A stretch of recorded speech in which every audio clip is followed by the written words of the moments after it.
Janda itu akhirnya nekat memindahkan keluarganya untuk tinggal di dalam sebuah terowongan batu yang gelap.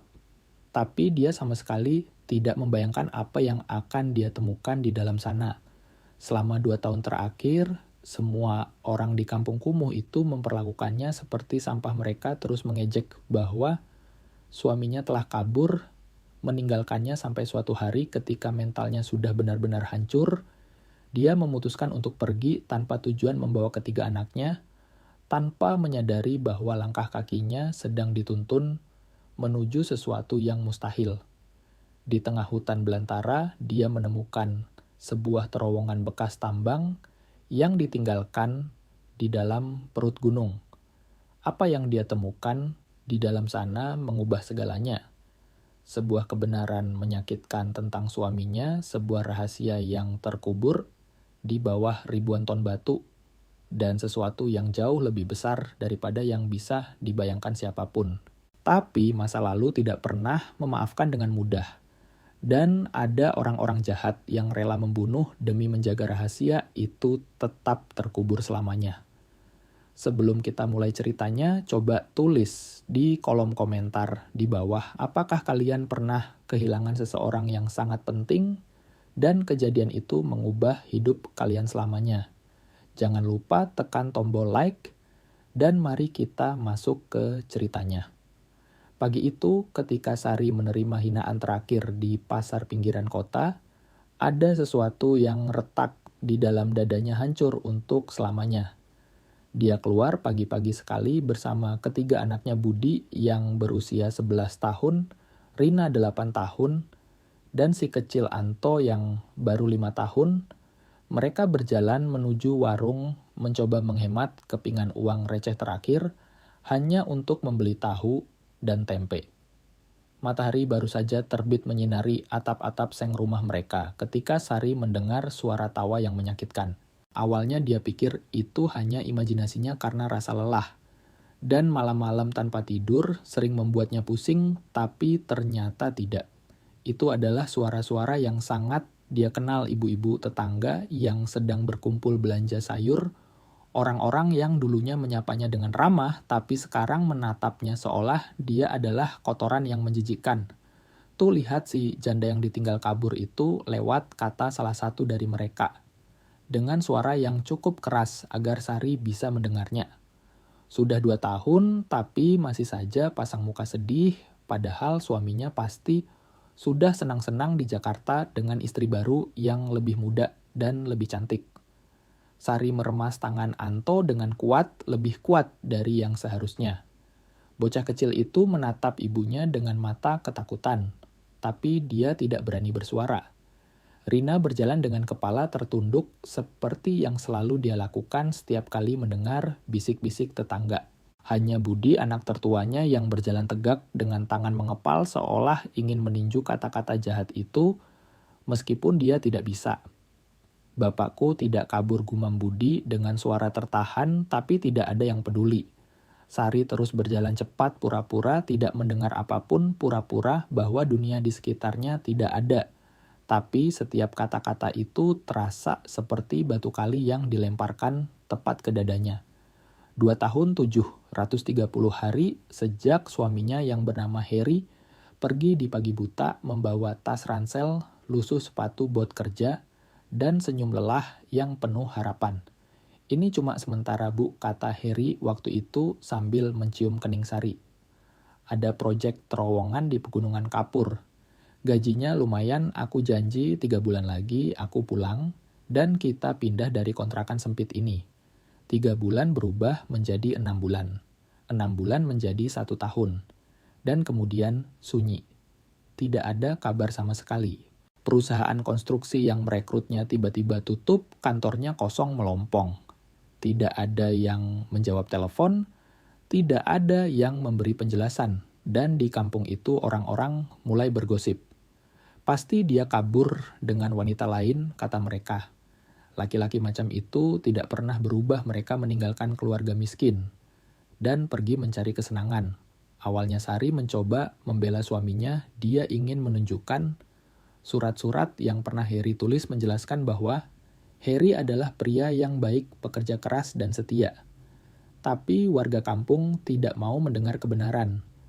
Mereka lebih suka gosip, mereka lebih suka drama sesuatu yang bisa dibicarakan sambil makan gorengan di sore hari. Pagi itu setelah membeli tempe dan sedikit beras murah, Sari kembali ke kamar kontrakannya, sebuah petakan lembab di pinggir kali tempat mereka berempat tidur berdesakan di atas kasur busa tipis. Dia duduk di lantai semen yang dingin. Anak-anaknya menatapnya tanpa bicara. Mereka tahu ada yang tidak beres. Mereka tahu ibu mereka sudah sampai pada batasnya. Bu, tanya Rina dengan suara gemetar. Ibu tidak apa-apa. Sari tidak langsung menjawab. Dia menatap langit-langit kamar yang bocor mendengarkan suara bising motor knalpot brong yang lewat di gang sempit dan suara tetangga yang masih membicarakannya. Tiba-tiba ada sesuatu yang bergerak di dalam hati Sari. Itu bukan amarah, bukan kesedihan, tapi sesuatu yang lebih purba. Naluri bertahan hidup dari seorang wanita yang sudah tidak punya apa-apa lagi untuk dipertaruhkan. Dia berlutut di lantai, memejamkan mata, dan berdoa dengan suara lirih, hampir seperti berbisik. Ya Tuhan, kalau Engkau masih mendengar doaku, tolong tuntun langkah kakiku. Karena aku sudah tidak kuat lagi berjalan sendirian. Budi, Rina, dan Anto terdiam kaku melihat ibu mereka berdoa dengan cara yang belum pernah mereka lihat sebelumnya. Itu bukan doa yang tenang, itu adalah jeritan sunyi permohonan putus asa dari seseorang yang berdiri di tepi jurang. Ketika Sari membuka matanya, dia sudah membuat keputusan. Bereskan barang-barang yang bisa kalian bawa, katanya dengan suara tegas, sambil menghapus air mata dengan punggung tangannya. Kita pergi dari sini sekarang juga. Anak-anaknya menatap dengan bingung. Kita mau kemana, Bu? Tanya Budi. Sari tidak punya jawaban. Dia tidak punya rencana, tidak punya uang, tidak punya tujuan. Dia hanya punya satu keyakinan. Tetap tinggal di kampung ini sama saja dengan mati perlahan terhimpit oleh rasa malu dan fitnah. Lebih baik mati di jalanan sambil mencari jawaban daripada mati diam di sini diinjak-injak orang. Mereka mengambil 2 tas kain besar, memasukkan baju seadanya, sebuah selimut, lusuh, panci kecil, dan sisa beras. Sari menyimpan satu-satunya foto Harry yang dia miliki di balik bajunya tepat di dekat jantungnya. Di foto itu, Harry tersenyum dengan mata menyipit karena silau matahari. Dengan tangan di saku celana, wajah seorang laki-laki jujur yang tidak pernah pandai berbohong. Mereka keluar dari kontrakan itu saat subuh keesokan harinya, sebelum para tetangga terbangun untuk sholat. Mereka berjalan ke arah selatan mengikuti jalan raya yang mengarah ke Pegunungan Kapur, karena firasat di hati Sari mengatakan bahwa di sanalah jawabannya berada. Mungkin dia tidak akan menemukan Harry, mungkin dia tidak akan pernah tahu kebenarannya, tapi setidaknya dia akan mati saat sedang mencari, bukan saat sedang menunggu. Mereka berjalan selama 3 hari 3 malam. Makan dari belas kasihan orang di warung pinggir, jalan tidur di bawah pohon atau di pos ronda kosong, saling berpelukan di bawah satu selimut tipis. Anto sering menangis karena kakinya sakit, tapi Budi menggendong adiknya di punggung tanpa mengeluh. Rina berjalan dalam diam menggenggam tangan ibunya erat-erat seolah takut jika dia melepaskannya ibunya akan hilang ditelan angin.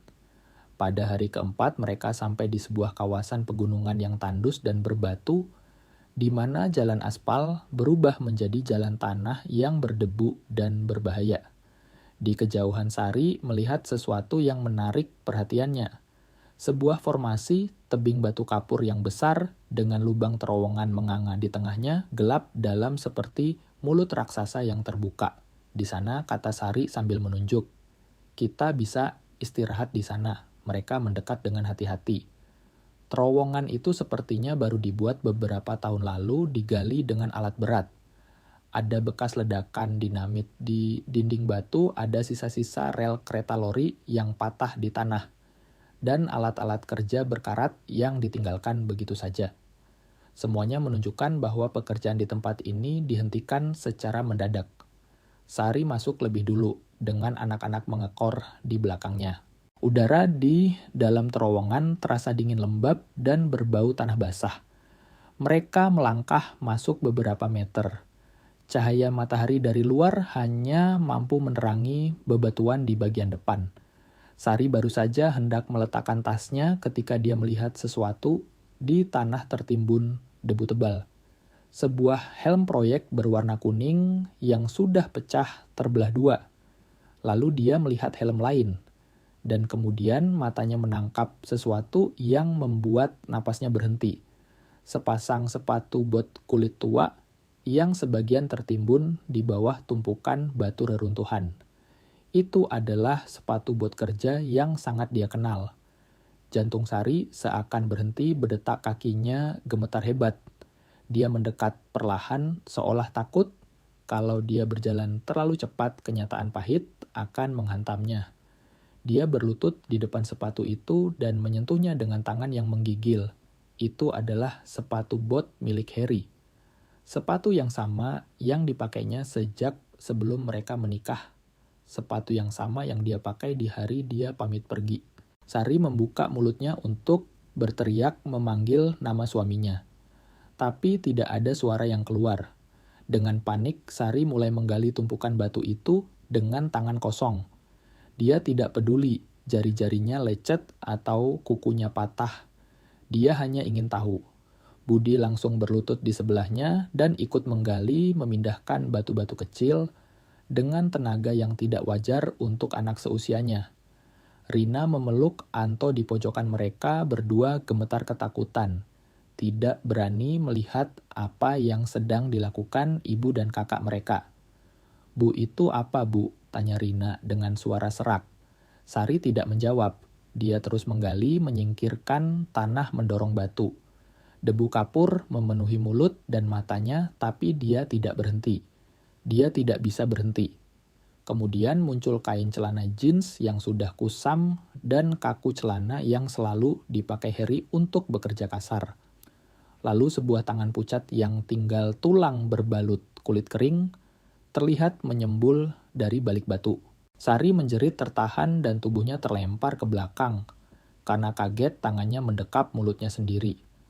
Budi terpaku kaku, matanya terbelalak menatap tangan bapaknya yang terjepit di antara bebatuan. Tidak bisik, Sari tidak mungkin. Tapi ini nyata. Dia kembali maju menyingkirkan batu-batu itu, kali ini lebih pelan dengan air mata yang mulai jatuh menetes ke atas tanah kering. Akhirnya bagian tubuh lainnya terlihat. Lengan dada dan wajah yang tertutup debu tebal dan darah yang sudah mengering hitam.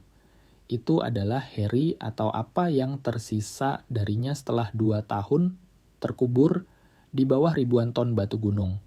Sari menjatuhkan dirinya di atas dada suaminya yang sudah kaku dan dia menangis dengan tangisan yang belum pernah dia keluarkan seumur hidupnya.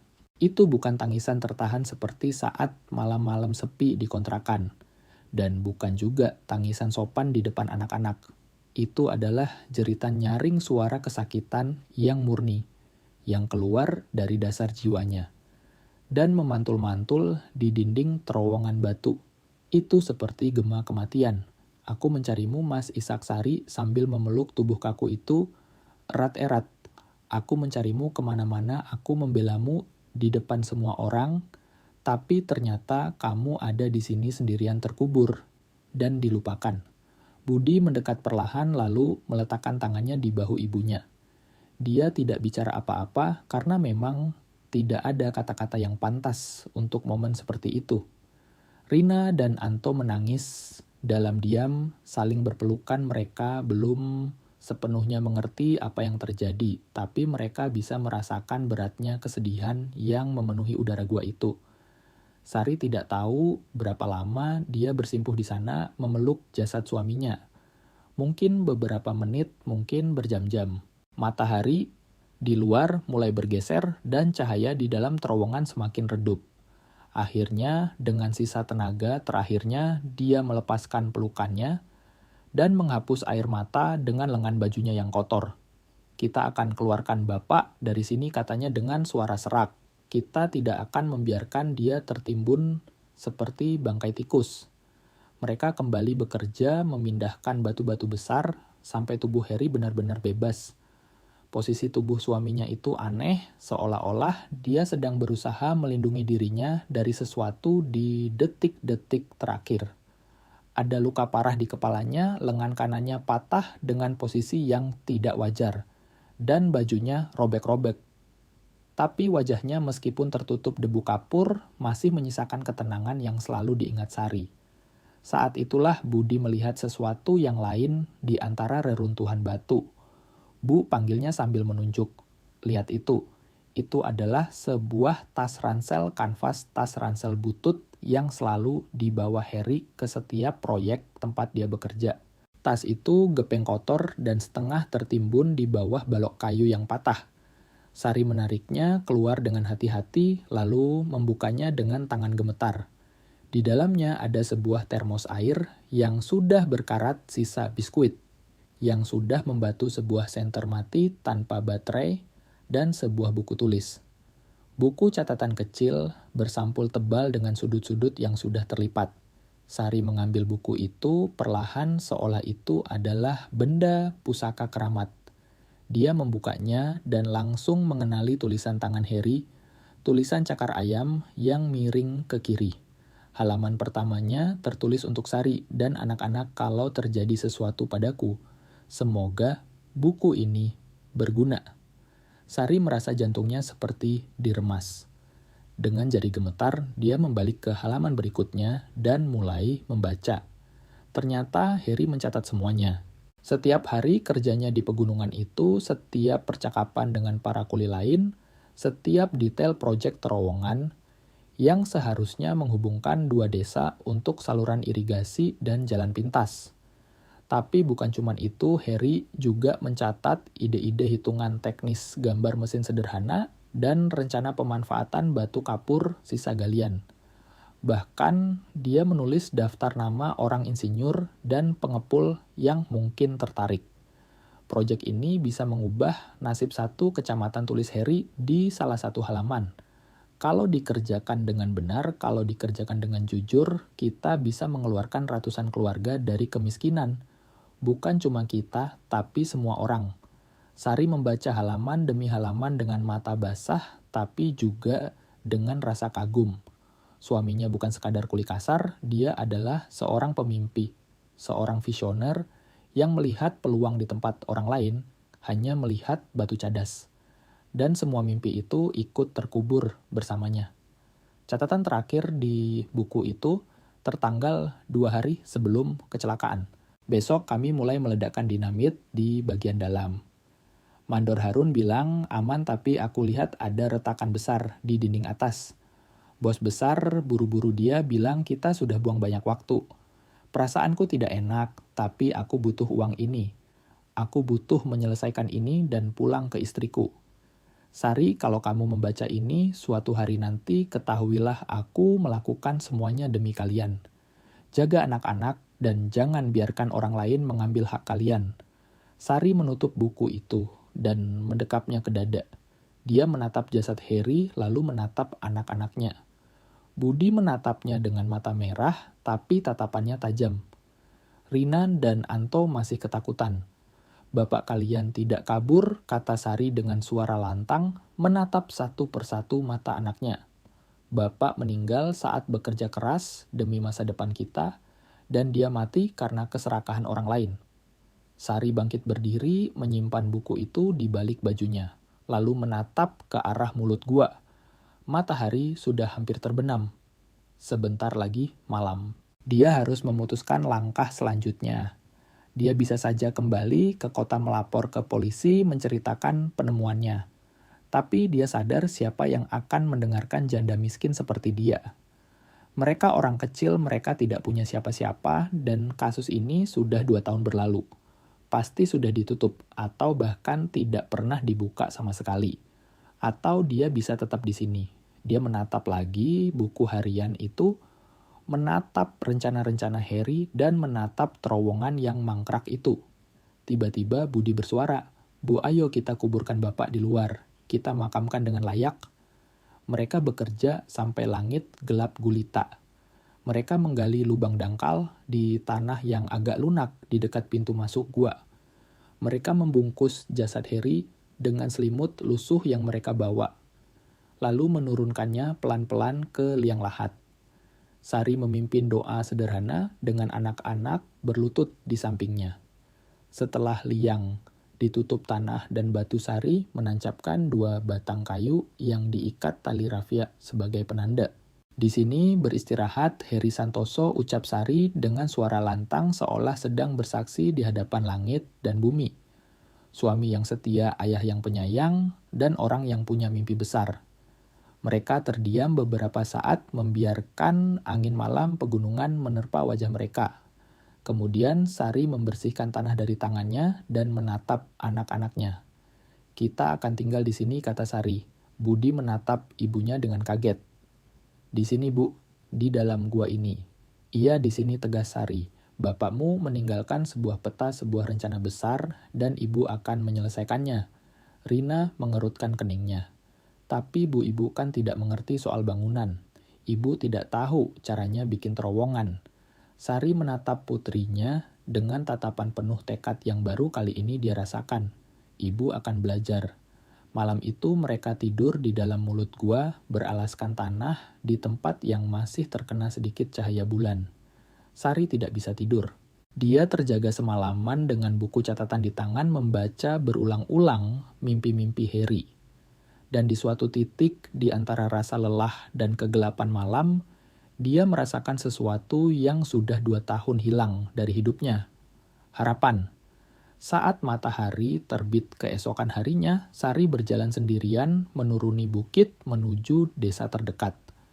Nama desa itu Karangtengah, sebuah desa kecil yang sepi dengan rumah-rumah sederhana dan satu warung kelontong. Dia bertanya pada warga tentang siapa pemilik tanah tempat terowongan itu berada. Mereka bilang tanah itu milik Juragan Darso, seorang tuan tanah tua, yang tinggal di rumah joglo besar di pinggiran desa. Sari sampai di rumah itu tepat tengah hari. Dia mengetuk pintu kayu jati yang kokoh. Seorang wanita tua, mungkin pembantu rumah tangga, keluar menemuinya. Saya mau bertemu Juragan Darso, kata Sari. Wanita itu memandang Sari dari ujung kaki sampai ujung kepala dengan tatapan curiga melihat baju Sari yang kotor dan lusuh. Kamu siapa? Tanyanya ketus. Saya janda dari salah satu pekerja yang meninggal di terowongan 2 tahun lalu, jawab Sari tanpa menundukkan kepala. Pembantu itu terdiam sebentar lalu menghela napas panjang dan membuka pintu lebar-lebar. Tunggu di sini. Sari masuk ke ruang tamu yang gelap dan berbau kayu tua serta tembakau. Di ujung ruangan duduk di kursi goyang anyaman rotan ada Juragan Darso. Laki-laki itu berusia sekitar 70 tahun, kurus kering rambutnya putih semua, dan matanya menyiratkan kelelahan dari orang yang sudah terlalu banyak melihat kejahatan dunia. Mau apa kamu, tanya Darso tanpa bangkit dari kursinya. Sari mengeluarkan buku catatan Harry dan meletakkannya di meja di depan orang tua itu. Saya mau menyelesaikan apa yang dimulai oleh suami saya. Juragan Darso melirik buku itu lalu menatap Sari dan tiba-tiba dia tertawa. Tawanya kering pahit dan tanpa rasa geli sedikit pun. Kamu ini gila ya, Bu, katanya. Benar-benar gila. Tapi kemudian tangannya tergerak membuka buku itu dan tawanya langsung berhenti. Juragan Darso membalik halaman buku itu pelan-pelan. Dia berhenti di setiap gambar sketsa, di setiap hitungan beban, di setiap catatan yang ditulis. Dengan tulisan cakar ayam Harry. Wajahnya perlahan berubah. Rasa remeh di matanya berubah menjadi kaget, lalu menjadi rasa hormat. Ketika sampai di halaman terakhir, dia menutup buku itu dan diam cukup lama. Suamimu ini orang cerdas, kata Darso, akhirnya suaranya terdengar lebih lunak.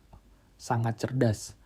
Dia tahu hal-hal teknis yang bahkan insinyur dari kota itu tidak tahu. Sari tidak menjawab, dia hanya menunggu. Juragan Darso menyandarkan punggungnya dan menghela napas berat. 2 tahun lalu ada perusahaan kontraktor dari Jakarta datang ke sini. Mereka janji manis mau bikin terowongan yang bisa mengubah desa ini jadi maju. Saya jual hak pakai tanah saya ke mereka. Mereka bayar di muka. Tapi 3 bulan kemudian ada kecelakaan. 5 orang mati. Perusahaan itu langsung kabur malam-malam, kantornya tutup, orangnya hilang. Tidak ada ganti rugi, tidak ada penjelasan. Suami saya, salah satu dari 5 orang itu, kata Sari tegas. Darso mengangguk pelan. Saya turut berduka sungguh. Tapi itu tidak mengubah nasib kita. Terowongan itu sekarang mangkrak, jadi sarang ular tidak berguna. Saya sudah rugi banyak gara-gara proyek bodoh itu. Juragan tidak perlu rugi lagi, potong Sari. Saya yang akan melanjutkannya sampai selesai.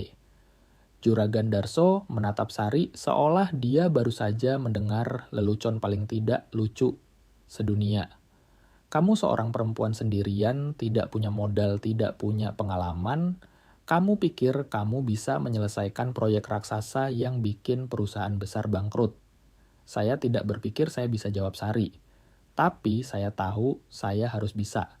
Ada sesuatu dalam nada bicara Sari yang membuat Juragan Darso berhenti tersenyum sinis. Dia melihat di mata wanita itu ada sorot mata yang dia kenal. Sorot mata orang yang sudah tidak punya rasa takut karena sudah kehilangan segalanya. Dan orang seperti itu pikir, Darso adalah jenis manusia paling berbahaya atau paling hebat. Baiklah, kata Darso pelan. Saya kasih kamu kesempatan, tapi ada syaratnya. Kamu dan anak-anakmu boleh tinggal di gua itu, boleh pakai sisa alat-alat karatan yang ada di sana.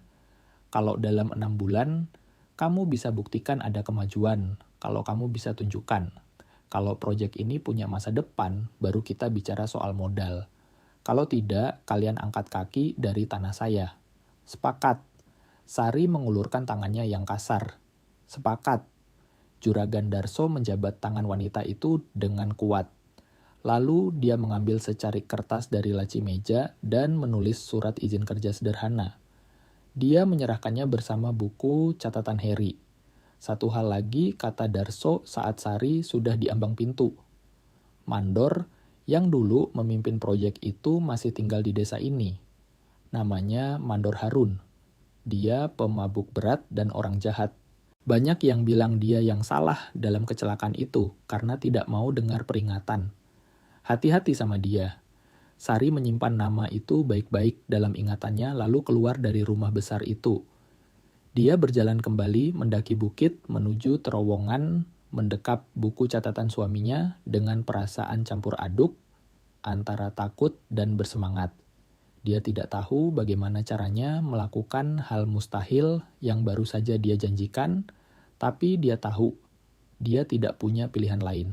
Ini adalah satu-satunya jalan atau kembali ke kota sebagai orang kalah. Dan Sari bersumpah itu tidak akan pernah terjadi. Ketika dia sampai di mulut gua, dia melihat Budi sedang berusaha menyalakan api unggun dengan ranting kering. Rina dan Anto tidur meringkuk di dekat pintu masuk beralaskan karung bekas. Pemandangan itu meremukkan hatinya anak-anaknya hidup seperti pengungsi perang di dalam gua batu. Semua ini karena keputusannya. Bagaimana Bu? Tanya Budi tanpa menoleh dari api. Kita punya waktu 6 bulan, jawab Sari. 6 bulan untuk membuktikan kita bisa mengubah tempat ini. Budi berhenti meniup bara api dan menatap ibunya. Terus, caranya bagaimana Bu? Kita kan tidak tahu apa-apa soal tambang atau terowongan. Kita akan belajar, kata Sari, dengan keyakinan yang dipaksakan. Bapakmu sudah menuliskan semuanya, kita tinggal ikuti petunjuknya satu persatu. Selama hari-hari berikutnya, Sari mempelajari buku catatan Heri seolah itu adalah kitab suci. Setiap malam di bawah penerangan api unggun, dia membacakan catatan teknis itu keras-keras kepada Budi. Dia menjelaskan gambar-gambar skema, mencoba memahami hitungan matematika.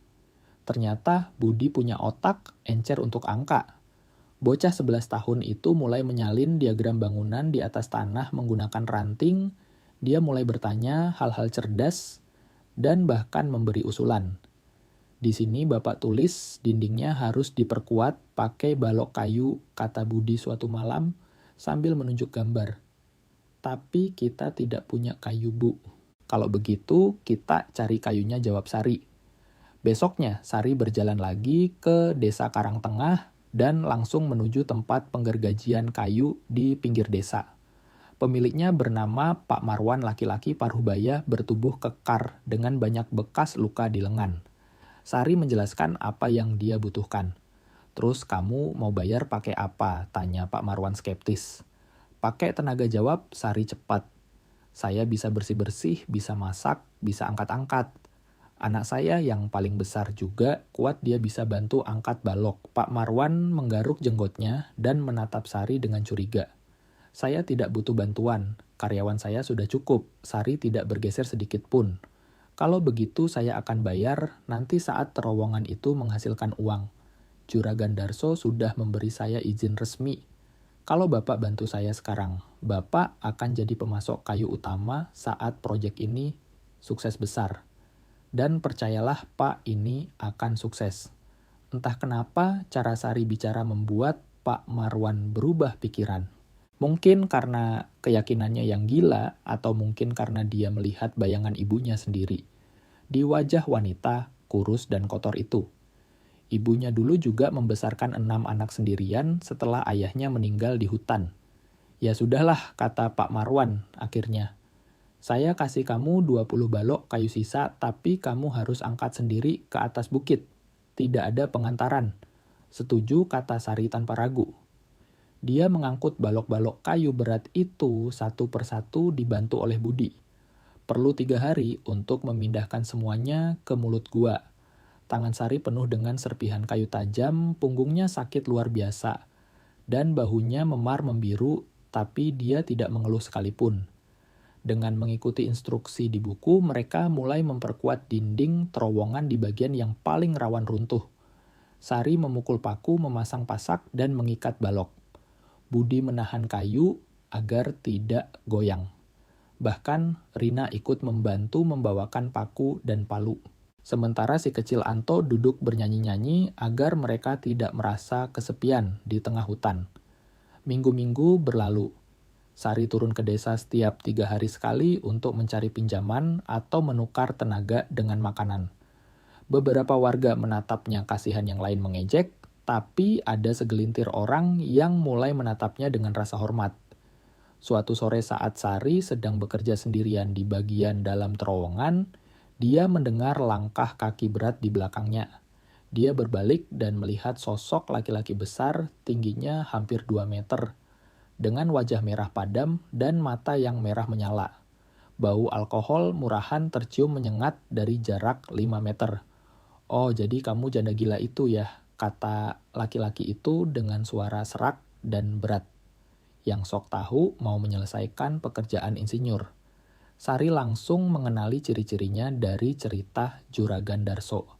Ini pasti Mandor Harun. Saya tidak berniat mengganggu siapapun, kata Sari dengan suara yang dia usahakan tetap tenang, meskipun jantungnya berdegup kencang seperti drum.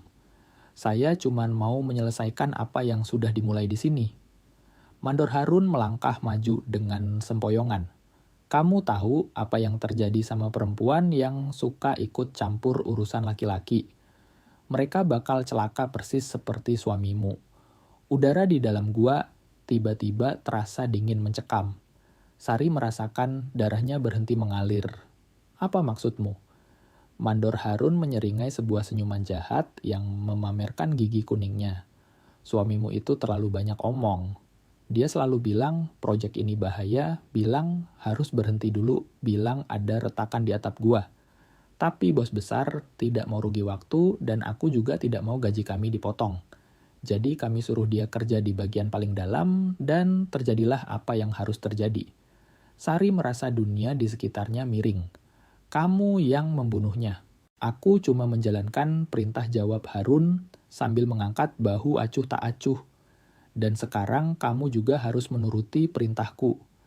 Pergi dari sini sebelum nasibmu sama seperti dia. Harun melangkah maju hendak mencengkeram lengan Sari. Sari mundur selangkah, tapi kakinya tersandung batu dan dia jatuh terduduk di tanah keras. Harun membungkuk di atasnya, napas bau alkoholnya menerpa wajah Sari. Dan saat itulah terdengar teriakan nyaring dari arah pintu gua. "Jangan sentuh ibuku." Budi berlari kencang dari arah depan memegang sebatang kayu balok di tangannya. Bocah itu menerjang tubuh besar Harun dan memukul kakinya sekuat tenaga. Harun berteriak kaget bercampur marah, dia berbalik dan menampar Budi dengan punggung tangannya yang besar. Budi terpental jatuh ke tanah. Sari melihat kejadian itu seolah dalam gerakan lambat. Dia melihat anaknya jatuh, dia melihat Harun mengepalkan tinjunya untuk memukul lagi. Dan saat itu juga ada sesuatu yang meledak di dalam dada Sari. Dia bangkit secepat kilat menyambar sebuah belincong tajam yang tersandar di dinding gua dan mengacungkannya tepat ke arah wajah Harun. "Kalau kamu berani sentuh anakku," lagi desis Sari dengan suara yang terdengar asing bahkan di telinganya sendiri. "Demi Allah, aku akan gali kuburanmu di sini sekarang juga." Mandor Harun terbelalak.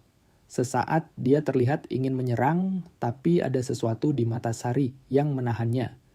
Dia tidak melihat rasa takut di sana, yang dia lihat hanyalah kemarahan murni, kemarahan seorang ibu yang siap mencabik siapapun demi melindungi anaknya.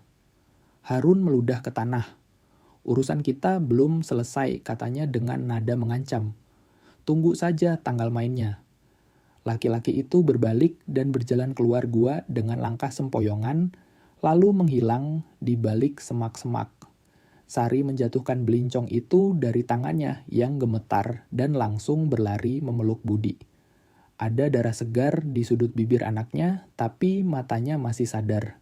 "Budi tidak apa-apa, Bu," bisik bocah itu. "Budi kuat kok." Tapi Sari tahu tidak ada yang baik-baik saja. Dia baru saja mengetahui fakta yang mengerikan suaminya bukan mati kecelakaan, tapi dibunuh secara tidak langsung. Dan orang yang bertanggung jawab masih berkeliaran bebas mengancam mereka. Malam itu setelah anak-anak tidur, Sari duduk termenung di depan gundukan tanah makam Heri. "Aku tidak akan membiarkan ini," bisiknya pada angin malam. "Aku bersumpah." Dia membuka lagi buku catatan Heri, mencari halaman di mana suaminya menulis tentang retakan dinding dan peringatan bahaya yang diabaikan. Dan tiba-tiba Sari menyadari sesuatu. Kalau Heri mencatat semua ini di buku harian, pasti dia juga menyimpan bukti fisik. Suaminya adalah orang yang teliti. Dia pasti punya foto atau dokumen yang disembunyikan. Kalau Sari bisa menemukan bukti itu, dia bisa menyeret Harun ke penjara. Keesokan paginya saat matahari belum sepenuhnya terbit, Sari memutuskan untuk masuk lebih dalam ke bagian terowongan. Yang paling berbahaya, zona merah yang selama 2 tahun ini tidak pernah dijamah manusia sejak kecelakaan itu. Dia mengambil senter tua, mengisinya dengan baterai baru yang dia beli di warung, dan melangkah masuk sendirian. Dia berjalan terus, semakin ke dalam lorong itu semakin sempit dan mencekam. Ada bekas-bekas ledakan dinamit di dinding retakan-retakan besar yang menganga seperti luka dan tiang penyangga yang sudah patah. Semua ini membuktikan kalau Heri benar. Tempat ini adalah jebakan maut yang dipaksakan. Sari hampir menyerah dan berbalik arah ketika cahaya senternya menyorot sesuatu di sudut lantai gua. Sebuah kotak besi bekas tempat peluru yang separuh badannya tertimbun reruntuhan batu kecil. Sari menggalinya keluar dengan hati-hati. Kotak itu berat dan berkarat. Dia membukanya dengan susah payah. Di dalamnya terbungkus plastik tebal, ada tumpukan kertas dokumen kontrak kerja denah asli proyek, dan beberapa lembar foto Polaroid. Foto-foto itu menunjukkan keretakan parah di atap gua yang diambil beberapa minggu sebelum kejadian. Di balik salah satu foto dengan tulisan tangan Heri tertulis kalimat peringatan ke-7, "Tidak ada yang mau dengar kalau terjadi sesuatu ini, buktinya." Jantung Sari berdegup kencang sampai rasanya sakit, ini dia. Ini bukti yang dia butuhkan untuk menghancurkan Harun. Tapi tiba-tiba terdengar suara gemuruh rendah dari atas kepalanya, seperti suara perut bumi yang sedang marah. Sari mendongak dan melihat retakan besar di langit-langit. Gua mulai memanjang dengan cepat. Debu-debu halus mulai berjatuhan. Sari tidak berpikir panjang lagi, tubuhnya bergerak karena insting.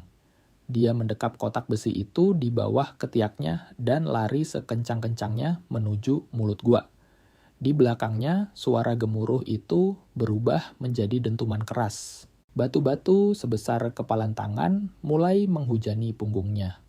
Satu batu mengenai bahunya, batu lain menyerempet kepalanya sampai senternya terlepas jatuh dan padam seketika. Gelap gulita. Tapi Sari tidak berhenti. Dia berlari dalam kegelapan meraba dinding kasar dengan satu tangan tersandung kerikil tajam, merasakan debu menyesakkan paru-parunya. Suara reruntuhan di belakangnya semakin dekat, seolah gunung itu sedang runtuh menimpanya. Ibu terdengar teriakan Budi dari kejauhan. Ibu lari ke sini. Sari mengikuti arah suara anaknya seperti mengikuti cahaya mercusuar. Dia memacu kakinya lebih cepat, napasnya memburu, dan akhirnya dia melihat titik cahaya putih di depan. Pintu keluar. 30 meter lagi. 20 meter. 10 meter. Sari melompat keluar tepat saat suara ledakan debu menyembur dari dalam terowongan. Dia terpelanting, jatuh ke tanah berumput, berguling beberapa kali dengan kotak besi itu masih tergenggam erat di pelukannya. Ketika debu mulai menipis, dia melihat ke belakang. Bagian dalam terowongan tempat dia tadi menemukan kotak, itu sekarang sudah tertutup total oleh gunungan batu besar. Kalau dia terlambat 5 detik saja, dia sudah mati. Budi Rina dan Anto berlari memeluknya sambil menangis histeris. Ibu tidak apa-apa, Bu, tanya Budi dengan wajah pucat. Sari duduk dengan napas tersengal darah mengalir dari luka di keningnya, bajunya sobek-sobek, tapi dia tersenyum. Dia mengangkat kotak besi itu tinggi-tinggi. Ibu tidak apa-apa katanya, dan kita menang. Tapi kemenangan itu baru separuh jalan. Sari tahu dia tidak bisa langsung ke polisi. Dia orang miskin janda tanpa koneksi. Polisi pasti akan dibayar oleh orang-orang di balik Mandor Harun, dan bukti ini akan hilang begitu saja. Dia butuh posisi tawar yang lebih kuat, dia butuh dukungan massa. Kita akan bangun ulang terowongan ini, kata Sari pada Budi saat mereka mengobati luka-lukanya. Kita buktikan tempat ini bisa sukses sampai semua orang melihat kita. Saat itulah kita keluarkan bukti ini. Selama minggu-minggu berikutnya, Sari bekerja seperti orang kesurupan. Dia membersihkan puing-puing di area depan yang masih aman, memasang balok penyangga baru, dan mulai melobi orang-orang desa. Awalnya dia dianggap gila, tapi kegigihan Sari mulai meluluhkan hati beberapa orang. Pak Marwan, pemilik penggergajian kayu, datang lagi, membawa satu gerobak penuh balok kayu tambahan. Saya dengar kamu butuh kayu lagi, katanya singkat. Bayarnya nanti saja kalau kamu sudah kaya. Lalu datang Bu Rumi, pemilik warung nasi di desa. Dia membawa rantang susun berisi nasi sayur lodeh dan ikan asin. Saya tidak tega lihat anak-anakmu makan nasi aking, katanya sambil menyuapi Anto. Makanlah biar punya tenaga buat kerja. Kemudian muncul seorang pemuda kurus bernama Asep. Usianya baru 20 tahun. Paman saya meninggal di kecelakaan itu, Bu, katanya pelan. Kalau ibu mau melawan ketidakadilan ini, saya mau bantu. Saya bisa mengaduk semen. Pelan tapi pasti Sari mulai membentuk pasukan kecilnya sendiri. Mereka bukan ahli tambang, mereka cuman orang-orang kampung yang punya hati. Dan yang lebih penting mereka percaya pada Sari. 3 bulan setelah Sari memulai proyek gilanya Juragan Darso, akhirnya turun gunung untuk melihat sendiri. Orang tua itu berjalan masuk ke dalam terowongan yang sudah dibersihkan. Dia mengetuk tiang-tiang penyangga yang dipasang Budi dan Sari mengecek ventilasi udara sederhana yang mereka buat. Dia keluar tanpa bicara banyak, lalu menatap Sari dengan pandangan yang sulit ditebak. Kamu keras kepala juga ya, kata Darso. Sari hanya mengangguk. Juragan Darso merogoh saku jaket kulitnya mengeluarkan sebuah amplop tebal dan menyerahkannya pada Sari. Ini uang 1 juta rupiah. Tidak banyak, tapi cukup untuk beli paku tambang dan semen. Anggap saja ini investasi awal. Tangan Sari gemetar saat menerima amplop itu. 1 juta rupiah adalah uang terbanyak yang pernah dia pegang seumur hidupnya. Terima kasih, Gan, bisiknya. Jangan berterima kasih dulu, kata Darso ketus. Kamu masih punya sisa waktu 3 bulan untuk membuktikan ini semua bukan omong kosong. Malam itu juga Sari turun ke kota kecamatan. Dia membelanjakan uang itu dengan bijak. Dia membeli linggis baru sekop lampu minyak tanah yang lebih terang, dan kain untuk menjahit baju baru buat anak-anaknya. Dan dia membeli makanan sungguhan. Daging ayam telur, dan susu kental manis. Malam itu mereka makan enak untuk pertama kalinya dalam 2 tahun. Sari memasak opor ayam dengan bumbu seadanya. Anak-anak makan dengan lahap sampai nambah berkali-kali. Kita bakal baik-baik saja kan, Bu? Tanya Anto dengan mulut penuh nasi. Sari mengusap kepala anak bungsunya. Iya Le, kita bakal baik-baik saja. Tapi kedamaian mereka tidak bertahan lama. Seminggu kemudian, saat Sari sedang mengangkut batu, dia mendengar suara teriakan-teriakan kasar dari jalan setapak. Dia berlari keluar dan melihat Mandor Harun datang lagi. Tapi kali ini, dia tidak sendirian. Dia membawa 5 orang preman kampung yang tampangnya sangar, dan di tangan Harun ada sebuah obor api yang menyala-nyala. Sudah kubilang pergi, teriak Harun, suaranya lantang memecah kesunyian hutan. Tapi kamu malah bikin sarang di sini. Para preman di belakangnya tertawa, mengejek, memainkan pentungan kayu di tangan mereka. Sari berdiri tegak menghadang mereka, jantungnya mau copot, tapi kakinya dipaksa untuk tidak mundur. Ini tanah Juragan Darso, katanya lantang. Kalian tidak punya hak di sini. Persetan dengan Darso, bentak Harun. Kamu sudah menyebar fitnah di kampung kalau aku pembunuh. Itu pencemaran nama baik. Itu bukan fitnah kalau itu kenyataan balas Sari. Dan aku punya buktinya. Wajah Harun langsung berubah pucat lalu merah padam karena marah. Bukti apa? Sari sadar dia sudah kelepasan bicara, tapi nasi sudah menjadi bubur. Foto-foto, dokumen, catatan harian suamiku. Semuanya ada padaku.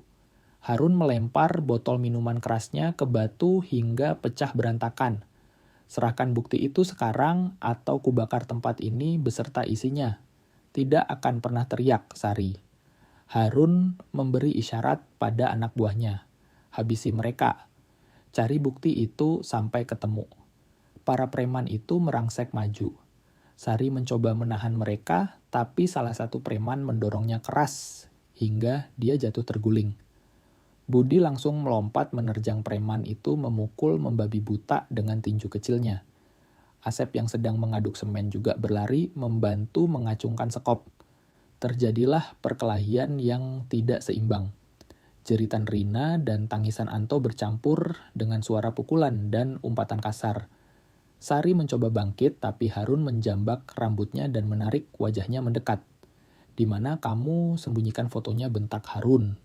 Sari meludah tepat ke wajah mandor jahat itu. Pergi ke neraka. Harun mengangkat tangannya tinggi-tinggi, siap menghantam wajah Sari. Tapi sebelum tangannya mendarat, terdengar suara letusan senapan yang menggelegar membelah udara. 2 ar. Semua orang langsung mematung. Dari balik semak-semak muncul Juragan Darso dengan senapan angin laras panjang. Di tangannya wajah tuanya merah menahan amarah. Cukup teriak, Darso suaranya berwibawa dan menakutkan. Harun, bawa anjing-anjingmu pergi dari tanahku sekarang juga, atau peluru berikutnya bakal bersarang di kakimu. Harun melepaskan cengkeramannya dari rambut Sari, lalu menoleh ke arah Juragan Darso dengan tatapan benci. Ini bukan urusanmu, orang tua, geramnya. Ini urusanku, balas Darso tanpa menurunkan senapannya. Perempuan ini bekerja di tanahku dengan izin resmiku. Kamu masuk tanpa izin, merusak properti, dan menganiaya orang. Kalau kamu tidak pergi dalam hitungan 10 detik, aku akan panggil polisi di polsek kecamatan. Catatan kriminalmu sudah cukup banyak, Harun, kamu mau tambah satu lagi. Harun menggeretakkan giginya sampai terdengar bunyi beradu. Dia menatap Sari dengan tatapan membunuh, lalu meludah ke tanah dan memberi isyarat pada anak buahnya. Cabut. Mereka pergi dengan langkah seret sambil melontarkan ancaman-ancaman kotor. Ketika bayangan mereka menghilang di balik pepohonan Juragan Darso, menurunkan senapannya dan menghela napas panjang. "Kamu tidak apa-apa?" tanyanya pada Sari. Sari mengangguk, pelan tubuhnya masih gemetar sisa adrenalin. "Terima kasih, Gan. Kalau Juragan tidak datang, saya tidak tahu nasib kami bagaimana." "Aku tahu," kata Darso dengan wajah serius. "Tapi ini belum selesai. Harun itu ular berbisa. Sekarang dia tahu kamu memegang kartu as, dia tahu kamu punya bukti kejahatannya. Dia akan kembali lagi dan kali ini dia tidak akan datang dalam keadaan mabuk sembarangan. Dia akan datang untuk membunuh." Sari membersihkan debu dari bajunya, menatap mata tua Juragan Darso dengan tekad yang menyala. "Kalau begitu, saya akan bersiap menyambutnya." Malam itu, di bawah keremangan cahaya bulan Sari, mengambil kotak besi berisi bukti-bukti itu. Dia pergi diam-diam ke dalam hutan, jauh dari lokasi terowongan, dan mengubur kotak itu di bawah pohon beringin tua yang akarnya menjuntai. Dia menghafal setiap lembar foto, menyalin dokumen penting ke kertas lain, dan menyebarkannya di tempat persembunyian berbeda. Dia tidak akan membiarkan Harun menghancurkan satu-satunya keadilan yang tersisa untuk suaminya. Keesokan paginya, saat kabut tipis masih menyelimuti pegunungan kapur, Sari duduk termenung di depan makam Heri. "Sedikit lagi," Mas bisiknya lirih. "Sedikit lagi aku selesaikan janjiku. Tapi aku butuh keajaiban, satu saja keajaiban lagi." Dan seolah Tuhan mendengar doanya, keajaiban itu datang berjalan kaki mendaki bukit. Seorang laki-laki asing muncul di jalan setapak, usianya sekitar 40 tahunan, memakai kemeja rapi yang sudah kusut celana bahan, dan menjinjing sebuah tas kulit. Wajahnya terbakar matahari dan matanya menyiratkan kelelahan dari perjalanan jauh. Dia berhenti tepat di depan Sari, menatapnya dengan pandangan yang aneh seolah dia mengenali wajah Sari. "Apa benar ini Bu Sari istri almarhum Heri?" tanyanya sopan. Sari langsung waspada. Dia menyuruh anak-anak mundur ke belakang. "Benar," jawabnya dingin. "Bapak siapa ya?" Laki-laki itu meletakkan tasnya di tanah lalu mengeluarkan sebuah amplop coklat dari saku kemejanya. "Nama saya Teguh. Saya insinyur sipil. Saya bekerja satu tim dengan suami ibu 2 tahun lalu dan saya datang ke sini untuk menebus dosa saya." Sari menatap laki-laki itu dengan penuh curiga. Dia sudah belajar untuk tidak percaya pada siapapun. "Bagaimana saya bisa percaya kalau Bapak tidak bohong?" Insinyur Teguh membuka amplop itu dan mengeluarkan selembar foto lama. Di foto itu terlihat 6 orang laki-laki berdiri di depan mulut gua, memakai helm proyek. Sari langsung mengenali Heri. Suaminya berdiri di tengah tersenyum lebar sambil merangkul seorang pemuda berkacamata yang memakai kemeja putih. Pemuda itu adalah Teguh yang ada di hadapannya sekarang, hanya saja terlihat jauh lebih muda. "Foto ini diambil 2 minggu sebelum longsor," kata Teguh dengan suara berat. "Waktu itu saya masih insinyur junior, baru lulus kuliah. Heri adalah satu-satunya buruh yang benar-benar paham struktur tanah. Dia punya bakat alami membaca batuan. Dia mengajari saya lebih banyak hal dalam 3 bulan daripada dosen saya selama 4 tahun kuliah." Hati Sari terasa sedikit luluh melihat senyum suaminya di foto itu. Dia mengambil foto itu dengan tangan gemetar. "Di mana Bapak waktu kejadian itu?" Wajah Teguh mendadak murung. "Saya dikirim ke Surabaya untuk belanja alat berat tambahan. Ketika saya kembali 3 hari kemudian, semuanya sudah selesai. Terowongan sudah ditutup, garis polisi perusahaan sudah kabur, dan teman-teman saya masih terkubur di dalam sana. Saya merasa bersalah seumur hidup, Bu. Seharusnya saya ada di sana. Seharusnya saya bisa mencegahnya." "Itu bukan salah Bapak," kata Sari pelan. "Salah saya, Bu," potong Teguh dengan nada pahit. "Saya tahu ada retakan itu. Saya sudah lapor ke Mandor Harun kalau itu bahaya, tapi Harun menertawakan saya. Dia bilang, saya anak kemarin sore yang tidak tahu lapangan. Dan saya pengecut. Saya diam saja karena takut dipecat. Saya tidak berjuang cukup keras. Teguh terdiam sebentar menatap jauh ke lembah di bawah sana.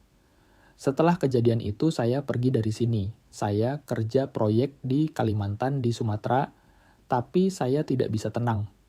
Bulan lalu saya dengar desas-desus di warung kopi katanya ada janda gila yang mencoba membuka kembali terowongan maut itu. Saat saya tahu itu istri Mas Heri, saya langsung kemasi barang saya. Sari menatap wajah laki-laki itu. Dia melihat ketulusan. Dan dia melihat rasa sakit yang sama dengan yang dia rasakan. Rasa bersalah karena menjadi orang yang selamat. Bapak mau apa dari saya, tanya Sari. Saya mau bantu ibu menyelesaikan ini, kata Teguh tegas.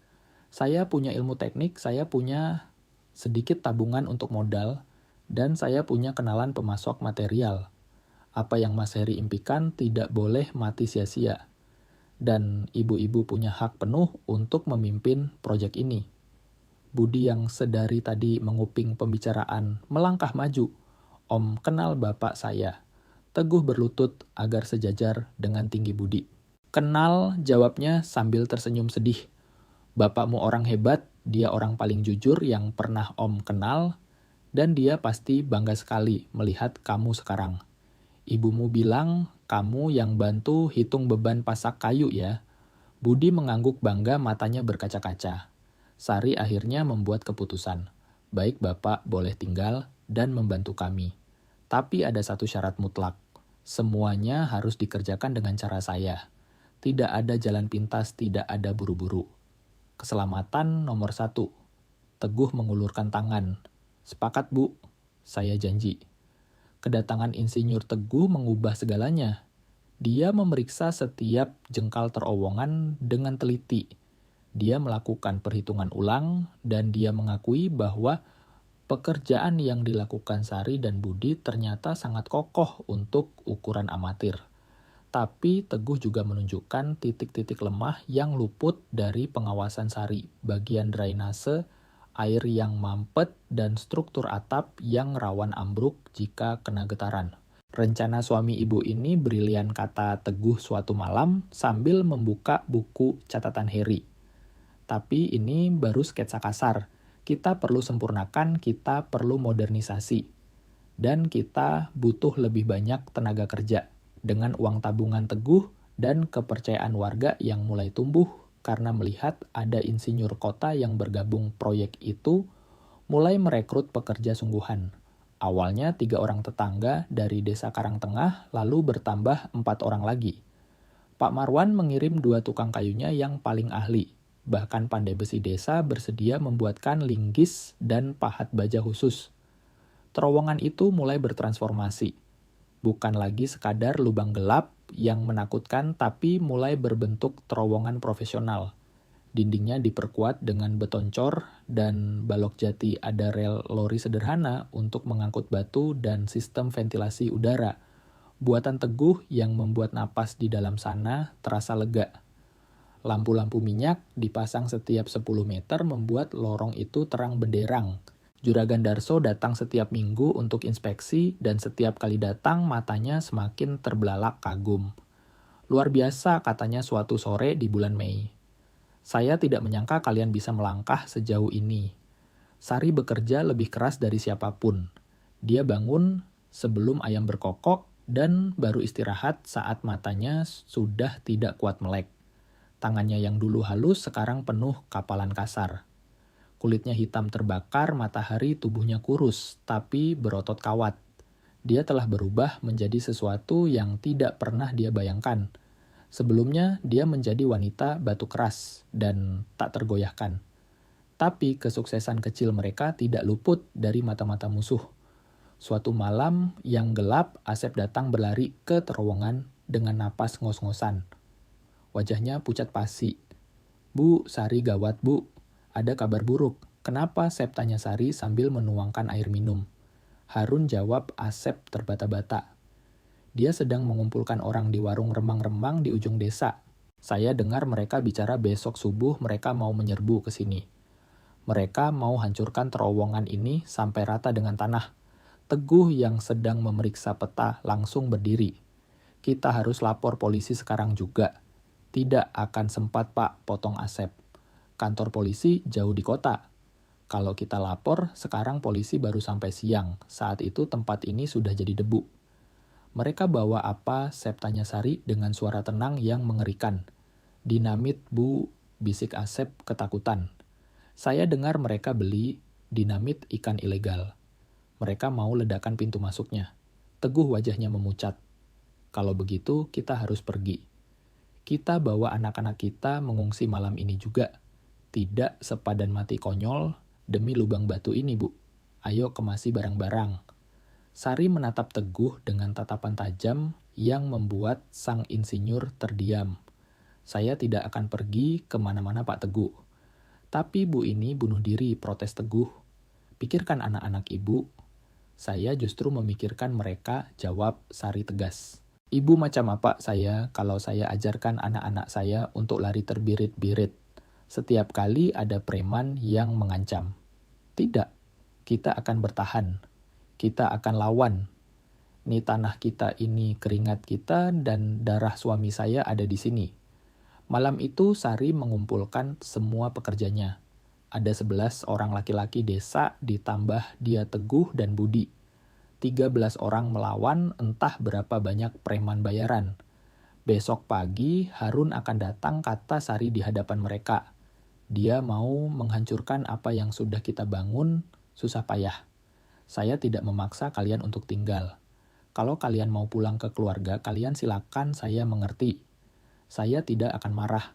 Para pekerja itu saling berpandangan. Hening yang lama dan canggung menyelimuti api unggun. Suara jangkrik hutan terdengar nyaring. Kemudian Pak Marwan maju selangkah. Saya sudah keluar modal kayu banyak di sini, Bu, katanya dengan suara berat. Sayang kalau jadi abu. Saya ikut jaga. Asep mengangguk mantap. Saya juga, Bu. Juga, paman saya mati di sini, saya tidak rela tempat ini dihancurkan pembunuhnya. Satu persatu semua pekerja itu menyatakan kesetiaan mereka. Ada yang karena loyalitas, ada yang karena harga diri, ada yang karena memang butuh pekerjaan ini. Tapi intinya mereka semua memilih untuk melawan. Malam itu mereka tidak tidur. Sari menyuruh Rina dan Anto bersembunyi di rumah Bu Rumi di desa agar aman. Budi bersikeras tidak mau pergi. Aku anak laki-laki, Bu, aku harus jaga Ibu, katanya keras kepala, dan Sari akhirnya mengizinkannya tinggal. Tapi harus berjanji tetap di belakang. Mereka menggali parit pertahanan, menumpuk karung pasir, menyiapkan obor, dan mengumpulkan batu-batu seukuran kepalan tangan sebagai senjata. Teguh mengatur strategi pertahanan di mulut gua. Saat fajar menyingsing ketika langit mulai berwarna jingga kemerahan suara langkah kaki, banyak orang terdengar bergemuruh dari arah jalan setapak. Harun datang memimpin di depan dengan setidaknya 20 orang preman bertampang beringas. Beberapa membawa golok yang lain, membawa pentungan besi, dan 2 orang di belakang memanggul kotak kayu yang jelas berisi dinamit rakitan. Sari berdiri di garis paling depan memegang sekop besi. Di sampingnya Teguh memegang linggis, dan di belakangnya barisan pekerja desa siap mati-matian mempertahankan terowongan itu. Harun berhenti sekitar 20 meter dari mereka. Kali ini dia tidak mabuk, tatapannya tajam dan kejam. Itu membuatnya jauh lebih berbahaya. Kesempatan terakhir, teriak Harun. Pergi sekarang atau mati tertimbun. Sari melangkah, maju 1 tapak, langkahi dulu mayatku. Harun tertawa mengejek. Permintaan dikabulkan. Dia memberi isyarat pada anak buahnya yang membawa dinamit untuk maju. Bakar sumbunya, perintah Harun dingin. Kita ledakkan tikus-tikus ini sekalian sama sarangnya. Harun tertawa sebuah tawa yang dingin dan penuh perhitungan. Tanah ini milik Juragan Darso, katanya. Asal kamu tahu, Darso itu sudah tua bangka, dia sudah bau tanah. Dia tidak akan bisa melindungi kamu lagi dari aku. Tiba-tiba terdengar suara berat dari arah belakang. Siapa bilang aku tidak bisa? Semua orang menoleh kaget. Dari balik semak belukar yang rimbun, muncullah Juragan Darso. Dia datang menunggangi kuda kesayangannya dengan senapan angin laras panjang tergenggam kokoh di tangannya.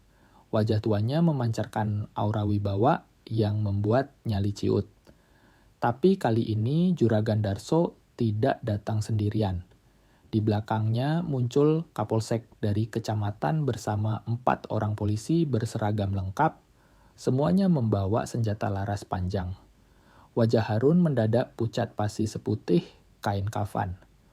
"Harun bin Sodik," kata Bapak Kapolsek dengan suara lantang dan tegas. "Saya membawa surat penangkapan untuk saudara atas tuduhan kelalaian yang menyebabkan kematian 5 orang pekerja 2 tahun lalu serta percobaan perusakan properti orang lain hari ini." "Itu bohong," teriak Harun panik. "Polisi tidak punya bukti. Ini semua fitnah janda gila itu." Sari maju selangkah mengeluarkan sebuah amplop tebal dari saku celananya. "Kami punya buktinya, Pak." Dia menyerahkan amplop itu kepada Kapolsek. Di dalamnya ada salinan foto-foto keretakan terowongan dokumen kontrak palsu dan catatan harian Heri yang merinci setiap kebohongan Harun. Semua bukti bahwa Harun sengaja mengabaikan peringatan bahaya demi mengejar bonus target dan mengirim para pekerja itu menuju kematian. Kapolsek memeriksa berkas itu sekilas lalu menatap Harun dengan tatapan tajam. "Buktinya sudah lebih dari cukup. Saudara Harun, Anda ditahan." Para polisi bergerak maju untuk memborgol Harun. Mandor jahat itu mundur, ketakutan matanya liar mencari jalan keluar. Dia menatap Sari dengan tatapan penuh kebencian yang murni. "Ini tidak adil," teriaknya histeris. "Aku cuma menjalankan perintah bos." Perintah atasan tidak membenarkan pembunuhan balas Sari dengan suara sedingin es. Harun menatap Sari lalu menatap terowongan di belakangnya. Di matanya terpancar keputusasaan orang gila. Tiba-tiba dia melakukan sesuatu yang nekat dan tak terduga. Dia berlari kencang ke arah salah satu anak buahnya yang memegang kotak dinamit merampas satu batang dinamit yang sudah dipasangi sumbu dan menyalakan korek api. "Kalau aku hancur, tempat ini juga harus hancur bersamaku," teriak Harun sambil menyulut sumbu dinamit itu. Semuanya terjadi dalam gerakan lambat. Sari melihat percikan api di sumbu dinamit. Dia melihat Harun berlari kencang menerobos barisan pertahanan menuju mulut terowongan. Dan yang paling mengerikan, dia melihat Budi berdiri terpaku di dekat pintu masuk gua, terlalu dekat dengan bahaya. "Budi!" teriak Sari. Sari tidak berpikir lagi. Tubuhnya bergerak lebih cepat dari akal sehatnya. Naluri seorang ibu mengambil alih. Dia berlari sekencang tenaga melompat dan menerjang tubuh Budi.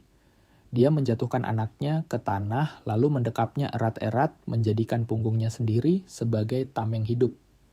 Tepat saat itu Harun melempar dinamit itu jauh ke dalam kegelapan terowongan. 2 ar. Ledakan dahsyat menggelegar. Dunia seakan berubah menjadi putih menyilaukan, lalu gelap gulita. Telinga Sari berdenging hebat, suara ledakan itu seolah merobek gendang telinganya. Tanah berguncang keras di bawah perutnya. Ketika Sari akhirnya berani membuka mata, dia masih terbaring di tanah memeluk Budi. Anaknya gemetar hebat, tapi tidak terluka. Terowongan itu masih berdiri tegak. Dinamit itu meledak di bagian dalam, tapi tiang-tiang penyangga dari kayu jati dan beton yang mereka bangun dengan susah payah ternyata mampu menahan guncangan itu. Ada debu tebal mengepul keluar, ada retakan baru di dinding depan, tapi gua itu tidak runtuh. Sari bangkit perlahan, sekujur tubuhnya, sakit bajunya, penuh debu kapur. Dia menoleh ke arah Harun. Mandor itu tergeletak pingsan di tanah terlempar oleh gelombang ledakan tadi. Keningnya berdarah dan lengannya patah tertekuk aneh. Dia masih bernapas tapi tidak sadarkan diri. Polisi langsung bergerak cepat memborgol tangan dan kaki Harun saat dia masih pingsan. Juragan Darso turun dari kudanya dan menghampiri Sari. "Kamu tidak apa-apa?" tanyanya cemas. Sari mengangguk lemah sambil memeluk Budi. Kami selamatkan, Bapak Kapolsek mendekat. Bu Sari, dengan bukti-bukti ini dan tindakan nekat barusan saya pastikan Harun akan membusuk di penjara untuk waktu yang sangat lama. Dia tidak akan mengganggu ibu lagi. Sari merasakan beban berat terangkat dari pundaknya. Rasa lega yang luar biasa bercampur dengan kelelahan yang amat sangat. 2 tahun, dia hidup dalam penderitaan 2 tahun, mencari keadilan, dan akhirnya hari ini tiba. Tapi Sari belum bisa istirahat. Saya harus cek kondisi dalam terowongan, katanya. Saya harus tahu seberapa parah kerusakannya. Teguh sudah lebih dulu masuk membawa lampu minyak. Sari mengikutinya dari belakang. Mereka berjalan hati-hati memeriksa setiap jengkal dinding. Kerusakannya cukup parah di beberapa titik batu-batu berguguran, tapi strukturnya masih aman. Tiba-tiba Teguh berhenti mendadak di ujung lorong tempat ledakan terjadi. Bu Sari panggil Teguh, suaranya terdengar aneh bergetar. Coba sini Bu, lihat ini. Sari mendekat. Teguh sedang menyorotkan lampunya ke sebuah dinding batu yang baru saja pecah berantakan akibat ledakan dinamit Harun. Di balik lapisan batu kapur yang hancur itu ada sesuatu yang berkilauan tertimpa cahaya lampu. Sesuatu yang berwarna kuning keemasan. Tidak mungkin, gumam Teguh tak percaya. Sari mendekat jantungnya, berdegup kencang lagi. Dia menyentuh permukaan kasar itu.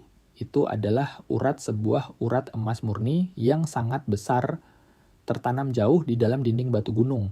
Dan itu bukan satu-satunya.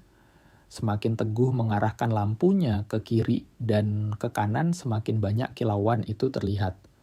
Urat emas itu menjalar panjang seperti akar pohon raksasa di dalam perut bumi. Sari dan Teguh saling berpandangan dalam keheningan total. Selama ini mereka mati-matian membangun terowongan jalan pintas, tanpa menyadari bahwa mereka sedang berdiri di atas tambang emas raksasa. Sari tidak bisa tidur malam itu. Dia duduk di depan mulut gua menatap kegelapan hutan, mencoba mencerna apa yang baru saja mereka temukan. Emas. Bukan cuma serpihan kecil yang butuh keberuntungan, tapi formasi batuan emas masif yang menurut perkiraan Teguh membentang di sepanjang pegunungan ini. Sebuah kekayaan yang tak terbayangkan yang selama ini tersembunyi di balik batu cadas. Heri meninggal tanpa tahu apa yang dia injak. Perusahaan kontraktor dari Jakarta juga tidak tahu, apalagi Harun. Mereka semua buta karena keserakahan terlalu sibuk menggali lubang sampai tidak sadar ada harta karun di bawah kaki mereka. Mau diapakan emas ini Bu? Tanya Teguh saat matahari mulai terbit. Insinyur itu juga tidak tidur, matanya merah, bajunya kusut, ekspresi wajahnya campuran antara kaget dan takut. Sari menatap terowongan, lalu menatap makam Heri dengan 2 kayu salib sederhananya. Saya akan melakukan apa yang Heri inginkan, jawab Sari. Saya akan mengelolanya dengan benar, tanpa keserakahan, dan tanpa mengkhianati siapapun. Kedengarannya mulia Bu, kata Teguh hati-hati. Tapi emas itu membawa masalah. Kalau orang-orang tahu, mereka akan datang menyerbu. Investor besar, pejabat korup penjahat, semua mau minta bagian. Saya tahu, kata Sari tenang. Makanya kita harus cerdas. Langkah pertama yang dilakukan Sari adalah menemui Juragan Darso. Tuan tanah itu datang siang harinya masih dengan kuda kesayangannya. Teguh sudah mengirim pesan rahasia padanya. Sari membawanya masuk ke dalam dan menunjukkan dinding emas itu. Juragan Darso terdiam lama sekali. Dia hanya memandangi kilauan itu tanpa berkedip. Ketika akhirnya dia bicara, suaranya terdengar sangat tenang. Ini besar sekali, katanya. Lebih besar dari apapun yang pernah ada di provinsi ini. Betul, Gan, jawab Sari. Dan karena itu saya perlu bicara sama Juragan. Mereka keluar dari gua dan duduk di atas batu ceper, di bawah pohon rindang. Sari bicara dengan lugas tanpa basa-basi. Tanah ini milik Juragan. Secara hukum emas itu milik Juragan. Saya bisa saja diam pura-pura tidak tahu dan terus kerja proyek terowongan biasa. Tapi saya tidak mau begitu. Itu bukan sifat saya. Jadi saya tawarkan kesepakatan. Juragan Darso menatapnya tajam. Saya dengarkan. Juragan berikan saya hak kelola tambang ini secara penuh. Saya yang urus izinnya, saya yang urus penggaliannya, saya yang jual hasilnya. Dan saya akan berikan 30% keuntungan bersih buat juragan. Seumur hidup. Juragan Darso mengerutkan kening. Saya bisa minta 50% atau 70%. Ini tanah saya. Bisa saja aku Sari. Tapi juragan harus cari orang lain buat mengerjakannya. Dan juragan tahu sendiri susah cari orang jujur zaman sekarang. Begitu mereka lihat emas mereka bisa menipu juragan atau bahkan membunuh juragan. Saya juragan tahu saya tidak seperti itu. Juragan Darso berpikir sejenak lalu tersenyum tipis. Senyum tulus yang jarang terlihat. Suamimu itu cerdas, tapi kamu ternyata jauh lebih cerdas. Dia mengulurkan tangan. Sepakat, 30%. Tapi semuanya harus legal. Hitam di atas putih pakai notaris, tidak ada janji-janji lisan. Itu juga yang saya mau kata Sari menjabat tangan tua itu dengan mantap. Bulan-bulan berikutnya adalah masa-masa gila yang penuh kesibukan. Teguh menghubungi kenalannya seorang pengacara jujur di Surabaya untuk membantu mendirikan perusahaan resmi. PT Heri Santoso Abadi. Sari adalah pemilik utamanya. Juragan Darso memegang saham 30%. Teguh mendapatkan 10% sebagai direktur teknik. Dan sisanya Sari membaginya dalam bentuk saham kecil untuk para pekerja awal yang setia. Pak Marwan Asep Burumi dan para kuli desa lainnya. Semua orang yang percaya pada saya saat saya tidak punya apa-apa, mereka berhak dapat bagian kata Sari ketika Teguh menyarankan agar Sari mengambil porsi lebih besar. Saya tidak mau jadi orang kaya baru yang lupa daratan. Mereka mendatangkan ahli geologi, mendatangkan alat bor modern, dan membangun sistem keamanan. Hasil tes laboratorium keluar dan semua ahli mengatakan hal yang sama, kandungan emas di batu itu murni dan luar biasa banyak. Berita penemuan itu mulai menyebar. Awalnya di desa, lalu ke kota kabupaten, sampai akhirnya terdengar ke telinga para pengusaha di Jakarta. Banyak perusahaan tambang raksasa datang membawa koper berisi uang tunai menawar untuk membeli tambang itu. Sari menolak mereka semua. Tambang ini tidak dijual, katanya berulang kali. Tambang ini milik orang daerah sini, dan akan dikelola oleh orang sini. Pada bulan September, PT Heri Santoso Abadi mulai beroperasi penuh. Mereka merekrut 50 warga desa sebagai pekerja tetap dengan gaji di atas rata-rata. Mereka membangun asrama pekerja yang layak, dapur umum yang bersih, dan poliklinik. Teguh merancang sistem tambang yang paling aman. Tidak ada jalan pintas, tidak ada penghematan biaya untuk alat keselamatan. Tidak akan ada lagi nyawa yang hilang demi mengejar setoran di tambang ini, sumpah Sari pada hari peresmian. Demi nama suami saya, pengiriman emas pertama dijual bulan Oktober. Keuntungannya membuat semua orang melongo. Sari membayar semua gaji melunasi biaya operasional, menyisihkan bagian juragan Darso, dan Teguh lalu menyimpan sisanya di rekening bank.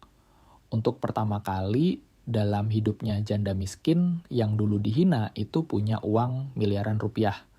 Suatu sore di bulan November di kantor sederhananya di dekat mulut gua, Sari membuka lagi buku catatan Heri. Dia membaca halaman tentang mimpi-mimpi suaminya. Sekolah buat anak-anak desa, rumah layak buat warga, air bersih, dan lapangan kerja. Aku akan wujudkan semuanya, Mas, bisik Sari sambil mengusap tulisan tangan suaminya. Satu persatu. Dia mulai dari yang paling dekat. Dia membangun gedung SD di Desa Karangtengah yang hampir roboh, menggantinya dengan bangunan tembok permanen lengkap dengan perpustakaan dan buku-buku baru. Rina dan Anto sekolah di sana. Budi yang sudah 12 tahun membagi waktunya antara sekolah dan belajar manajemen tambang dari Teguh. Lalu Sari membangun saluran air bersih. Dia mengebor sumur dalam memasang pipa ke setiap rumah di desa. Bu Rumi menangis saat memutar keran di dapurnya dan air jernih mengalir deras. Dia memeluk Sari erat-erat. "Terima kasih, Nak Sari, Gusti Allah membalas kebaikanmu." Setelah itu, Sari membeli tanah dan membangun 20 rumah sederhana tapi sehat untuk para pekerjanya. Rumah bata dengan lantai, keramik, dan kamar mandi dalam sebuah kemewahan bagi warga desa yang seumur hidup tinggal di gubuk bambu berlantai tanah. Pada bulan Desember, perusahaan Sari sudah menjadi tulang punggung ekonomi satu kecamatan. Lebih dari 100 kepala keluarga menggantungkan hidup pada tambang itu. Namun Sari tetap tinggal di rumah sederhana dekat kantor tambang bersama anak-anaknya. "Kenapa ibu tidak bangun rumah gedongan?" tanya Teguh suatu hari. "Ibu kan punya uang banyak sekarang." "Saya tidak butuh istana, Pak," jawab Sari santai. "Saya butuh anak-anak di desa ini punya masa depan. Itu kemewahan buat saya." Tapi kesuksesan selalu mengundang iri dengki. Beberapa pejabat daerah mulai kasak-kusuk. Mereka bilang Sari cuma janda beruntung yang serakah. Suatu hari, rombongan dari provinsi datang orang-orang berdasi dengan mobil mewah. Mereka mau memeriksa izin mencari-cari kesalahan, berharap bisa memeras atau menutup tambang itu. Sari menyambut mereka di kantor dengan semua dokumen lengkap di atas meja. "Silakan diperiksa, Pak," katanya tenang. "Kami bayar pajak, kami punya izin lingkungan, semuanya bersih." Orang-orang itu memeriksa berjam-jam mencari celah sekecil apapun, tapi tidak menemukan apa-apa. Semuanya rapi. Ketika mereka pulang dengan tangan hampa, salah satu pejabat bergumam sinis. "Dasar orang kampung hoki." Sari mendengarnya, tapi dia tidak marah. Dia sudah belajar bahwa balas dendam terbaik adalah kesuksesan yang tak terbantahkan. Bulan Januari tahun berikutnya, nama Sari sudah terkenal di seluruh provinsi. Koran-koran memuat profilnya sebagai Serikandi tambang janda miskin yang mengubah batu jadi emas. Ada yang memujinya, ada yang nyinyir. Sari tidak peduli. Suatu sore saat sedang memeriksa pembukuan pintu kantornya diketuk pelan. Sari mendongak dan terdiam kaku. Di ambang pintu berdiri seorang wanita yang sangat dia kenal. Itu adalah Bu Tejo, salah satu tetangga lamanya di kota pentolan ibu-ibu tukang gosip yang dulu paling keras menghinanya di pasar, yang paling lantang berteriak kalau Heri kabur dengan wanita lain. Wanita itu tampak kurus, bajunya lusuh, dan matanya bengkak. Dia berdiri ragu di depan pintu, tidak berani masuk. "Mau apa kamu kesini?" tanya Sari datar. Bu Tejo menelan ludah. Saya datang mau minta maaf Bu Sari dan mau minta tolong." Sari diam saja menunggu. "Suami saya sakit keras," kata Bu Tejo dengan suara serak. "Butuh operasi, tapi kami tidak punya biaya. BPJS kami nunggak, kami tidak punya siapa-siapa lagi. Saya dengar Bu Sari sekarang orang sukses dan suka bantu orang. Saya tahu saya tidak pantas minta tolong, saya tahu mulut saya dulu jahat sekali. Tapi tolonglah suami saya, Bu." Wanita itu mulai menangis sesenggukan. Sari menatap wanita di depannya. Rasa sakit hati yang lama mendadak muncul lagi. Ingatan tentang hinaan di pasar, tatapan jijik para tetangga, semuanya berputar di kepalanya. Dia bisa saja mengusir wanita ini. Dia punya hak untuk marah. Dia punya uang dan kekuasaan untuk mempermalukan balik orang yang dulu menginjaknya. Tapi kemudian Sari teringat kata-kata Heri. Dendam itu tidak membangun apa-apa, Sar cuma menghancurkan. Sari membuka laci mejanya, mengambil sebuah amplop berisi uang tunai yang cukup tebal dan menyodorkannya ke arah Bu Tejo. "Ambil ini. Pakai buat biaya operasi dan beli obat." Bu Tejo menatap amplop itu tak percaya. "Kenapa?" tanyanya lirih. "Setelah semua jahatnya saya sama ibu. Karena suamimu yang sakit tidak bersalah," jawab Sari. "Dan karena aku bukan kamu." Bu Tejo menerima amplop itu dengan tangan gemetar, lalu jatuh berlutut di lantai sambil menangis meraung-raung. "Terima kasih, Bu. Terima kasih banyak. Maafkan saya." Sari membantunya berdiri. "Pulanglah urus suamimu." Kejadian itu memicu sesuatu yang tak terduga. Berita kebaikan Sari menyebar sampai ke kampung halamannya yang lama. Tiba-tiba Sari menerima banyak surat dari para tetangga lamanya. Ada yang minta maaf, ada yang minta bantuan, ada yang pura-pura manis. Suatu sore, Sari membuat keputusan besar. "Pak Teguh, saya mau pulang ke kota sebentar," katanya. Teguh kaget. "Mau ngapain, Bu? Ibu kan sudah tidak punya apa-apa di sana." "Justru itu," kata Sari. "Saya mau selesaikan urusan masa lalu. Masih banyak orang susah di sana, orang-orang yang senasib seperti saya dulu. Saya mau bantu mereka. Bukan karena dendam, bukan karena pamer, tapi karena itu hal yang benar."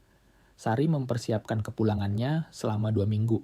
Dia menyiapkan konvoi truk berisi sembako, pakaian obat-obatan, dan uang tunai. Dan pada suatu pagi yang cerah, Sari bersama ketiga anaknya dikawal oleh Teguh, dan para pekerjanya berangkat kembali menuju kota yang dulu membuangnya. Tapi kali ini dia tidak datang sebagai janda gembel yang lari ketakutan. Dia datang sebagai nyonya besar pemilik tambang emas. Dan ketika rombongannya memasuki gerbang kampung kumuh itu, seluruh warga keluar rumah untuk menyaksikan sebuah kemustahilan yang menjadi nyata. Rombongan itu masuk ke kawasan pinggiran kota tepat tengah hari, saat matahari sedang terik-teriknya menyengat atap seng rumah-rumah warga. 5 truk engkel bak terbuka yang penuh muatan sembako diikuti oleh iring-iringan mobil pekerja. Dan di depan sekali turun dari sebuah mobil jeep hitam gagah pemberian Juragan Darso adalah Sari bersama ketiga anaknya. Warga berhamburan keluar rumah. Mereka menengok dari balik jendela, berdiri mematung di pinggir gang sempit yang becek. Beberapa orang langsung mengenali Sari, yang lain butuh beberapa detik untuk sadar. Dan ketika mereka akhirnya paham siapa yang datang, suara bisik-bisik menyebar cepat seperti api yang menyambar bensin. "Itu Sari janda yang dulu kabur itu. Katanya dia nemu emas. Tidak mungkin itu beneran dia." Sari berjalan kaki menyusuri jalan utama kampung dengan punggung tegak dan tatapan lurus ke depan. Dia tidak mencari wajah-wajah yang dulu menghinanya. Dia tidak memalingkan muka. Dia hanya terus berjalan sampai tiba di lapangan berdebu di tengah kampung, tempat yang sama persis di mana dia dulu menerima hinaan paling menyakitkan saat belanja sayur. Para pekerjanya mulai menurunkan muatan dari truk di bawah tatapan bengong ratusan warga yang mulai berkumpul. Pak Lurah setempat, seorang laki-laki gemuk bernama Pak Sobari, menyeruak membelah kerumunan dengan wajah gugup dan keringat bercucuran. "Bu Sari," katanya dengan suara yang dibuat semanis mungkin. "Wah, kejutan sekali Ibu mampir ke sini. Kami tidak tahu Ibu mau datang, kalau tahu pasti kami siapkan sambutan. Saya tidak datang untuk memberi kabar potong sari dingin tanpa menatap mata pejabat itu. Saya datang untuk melakukan apa yang seharusnya dilakukan orang-orang yang punya hati." Dia menunjuk ke arah truk-truk itu. Di sana ada beras buat keluarga yang kelaparan. Ada baju layak buat anak-anak yang cuman pakai kaos bolong. Ada obat-obatan buat orang tua yang sakit tapi takut ke dokter. Dan ada modal usaha buat siapa saja yang mau kerja halal dengan harga diri. Pak Lurah berkedip bingung. "Tapi kenapa, Bu? Kampung ini kan dulu jahat sama Ibu." "Memang," aku, Sari, menatap lurus tepat ke manik mata Pak Lurah. "Kampung ini kejam. Tapi saya bukan kampung ini." Sari berbalik menghadap kerumunan warga. Dia mengenali banyak wajah di sana. Ibu-ibu tukang gosip yang dulu mencibirnya, bapak-bapak yang dulu menertawakan Heri tetangga, yang menutup pintu saat dia butuh pinjaman beras. Semuanya ada di sana menatapnya dengan campuran rasa malu, kaget, dan harapan yang putus asa. "Saya datang ke sini," kata Sari dengan suara lantang yang terdengar sampai ke sudut lapangan. "Bukan karena kampung ini berhutang budi pada saya. Bukan karena saya mau pamer atau balas dendam. Saya datang karena di sini ada anak-anak kecil yang tidak berdosa atas kelakuan orang tua mereka. Ada lansia yang menderita. Ada keluarga yang berjuang mati-matian cuma buat makan besok. Dan saya tahu rasanya." Dia berhenti sejenak. Suasana hening mencekam. Bahkan suara motor pun tidak terdengar. "Suami saya meninggal saat bekerja keras." Lanjutnya, suaranya sedikit bergetar, tapi tetap kuat. Dia meninggal sambil memimpikan dunia di mana orang-orang saling bantu, di mana tidak ada tetangga yang kelaparan. Dan saya akan wujudkan mimpi itu di sini juga. Meskipun kalian tidak pantas mendapatkannya. Seorang ibu tua di barisan depan mulai menangis, lalu disusul yang lain. Tiba-tiba saja banyak orang menunduk menangis sambil memegang dada mereka. Wajah mereka dipenuhi rasa penyesalan yang mendalam. Pak Lurah berdeham canggung. Bu Sari, warga kampung, berhutang maaf yang besar sama ibu. Saya tidak butuh maaf, kata Sari tegas. Saya cuma mau kalian belajar. Jangan pernah lagi injak-injak janda atau orang miskin. Jangan pernah lagi menghakimi orang tanpa tahu ceritanya. Jangan pernah samakan nasib buruk dengan dosa. Dia menoleh ke arah pekerjanya. Bagikan semuanya. Jangan tanya nama, jangan tanya KTP. Kalau mereka butuh kasih. Apa yang terjadi selanjutnya adalah pemandangan yang belum pernah dilihat di kampung kumuh itu. Sari dan timnya menggelar meja panjang di lapangan. Mereka membagikan karung beras, minyak goreng gula, dan amplop berisi uang tunai. Untuk setiap orang yang datang dengan niat mau buka usaha, Sari memberikan modal. Tidak banyak, tapi cukup untuk beli gerobak bakso, buka warung kecil, atau beli mesin jahit. Di tengah kerumunan, Sari melihat wajah-wajah familiar yang dulu membencinya kini menangis. Di hadapannya mencium tangannya meminta ampun. Sari tidak menolak mereka, tapi dia juga tidak membiarkan mereka berlama-lama menyembah. Dia hanya menyuruh mereka berdiri dan berbuat baik mulai sekarang. Teguh yang mengamati dari samping mobil menggelengkan kepalanya kagum. Ibu ini luar biasa, katanya pelan. Kebanyakan orang di posisi ibu pasti datang ke sini buat sombong dan memaki-maki mereka. Apa untungnya, Pak? Jawab Sari lelah. Kebencian tidak membangun apa-apa, Pak Teguh cuman bikin hati jadi hitam. Suami saya mengajarkan itu. Mereka menghabiskan 3 hari di kota itu. Sari juga menemui kepala sekolah dasar negeri setempat memberikan dana untuk perbaikan atap yang bocor dan membeli buku baru. Dia membiayai renovasi puskesmas pembantu agar bisa melayani warga miskin dengan gratis.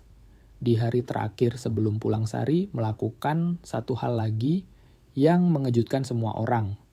Dia memerintahkan pekerjanya membangun sebuah tugu batu sederhana di sudut lapangan lengkap dengan keran air bersih siap minum yang dialirkan dari sumur bor baru.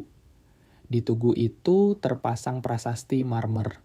Tulisannya berbunyi untuk mengenang Heri Santoso dan semua kepala keluarga yang gugur saat mencari nafkah.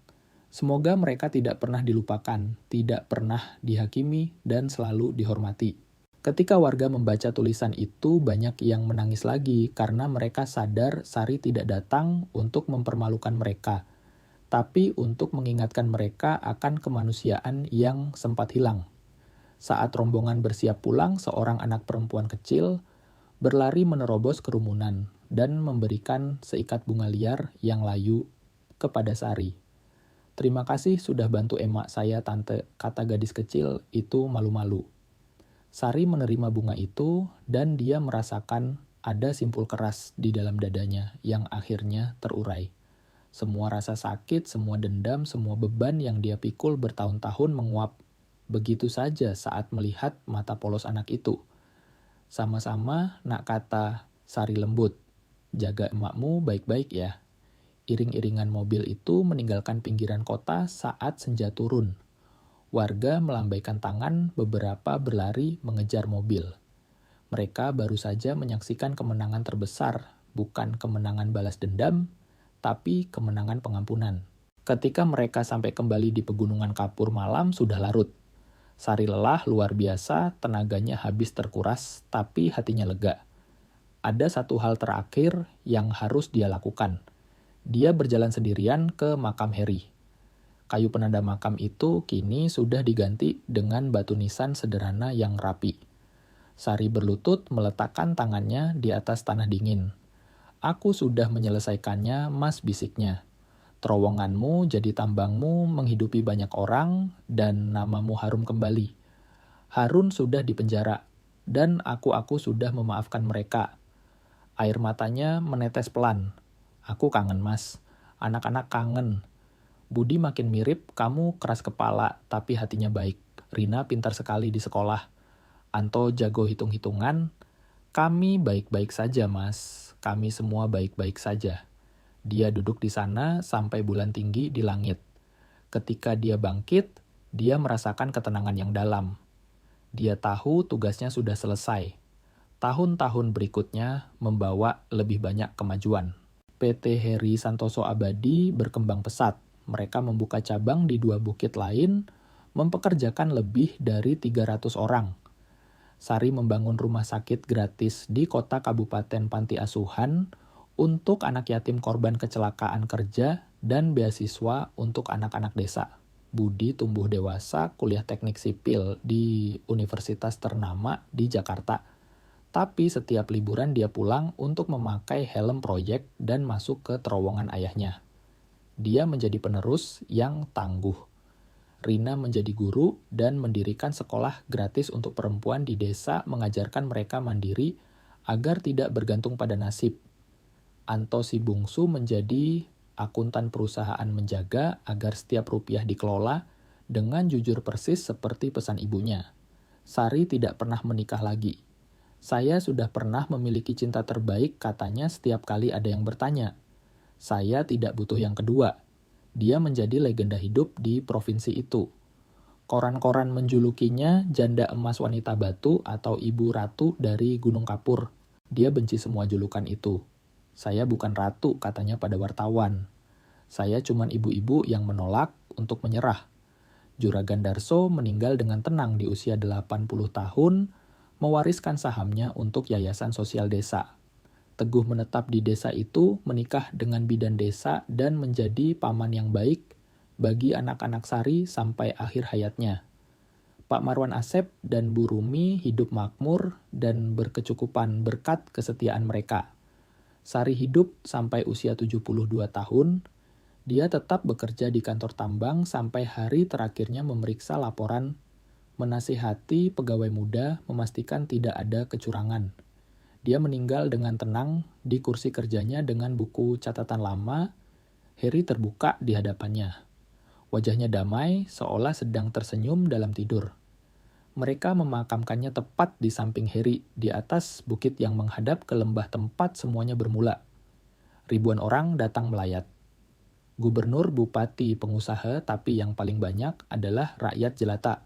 Buruh petani, janda-janda tua, dan anak-anak sekolah yang dia bantu. Di nisannya tidak ada gelar panjang atau kata-kata mewah. Hanya tertulis Sari istri ibu dan pembangun mimpi. Bertahun-tahun kemudian, saat Budi sudah menjadi kakek tua, dia membawa cucu-cucunya naik ke bukit itu. Dia menunjukkan terowongan yang masih kokoh dan aktif menunjukkan desa yang kini maju. Dan ramai menunjukkan sekolah dan rumah sakit. Lalu dia membawa mereka ke makam kakek neneknya. Nenekmu dulu orang miskin, kata Budi pada cucu-cucunya. Dia dihina, dia dibuang, dia mau dihancurkan. Tapi dia menolak hancur. Dengan tangan kosong, dengan air mata dan darah, dia bangun semua ini. Bukan buat sombong, tapi karena dia percaya hidup harusnya lebih baik buat semua orang. Cucu perempuan Budi yang berusia 7 tahun, yang punya mata tajam, persis seperti Sari bertanya polos. Kek, apa nenek itu orang suci? Budi tersenyum, matanya berkaca-kaca. Bukan, nenekmu itu manusia biasa. Dan justru karena dia manusia biasa, apa yang dia lakukan jadi jauh lebih hebat daripada orang suci manapun. Angin pegunungan bertiup lembut, menggoyangkan ilalang di sekitar makam. Dan sejenak Budi bersumpah dia bisa mendengar suara ibunya berbisik di antara desau angin pesan yang sama yang selalu dia dengar waktu kecil. Jangan pernah menyerah, Le. Jangan pernah membenci. Dan kalau kamu bisa menolong orang, tolonglah.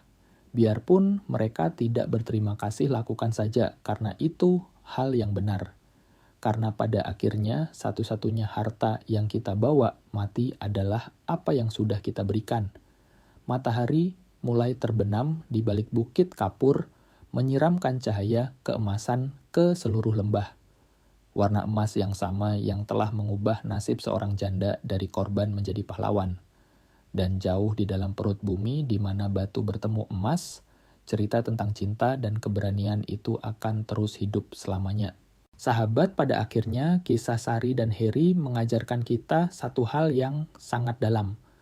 Bahwa harta karun terbesar dalam hidup ini bukanlah emas murni yang terkubur di balik dinding batu kapur, melainkan keteguhan hati yang menolak untuk hancur.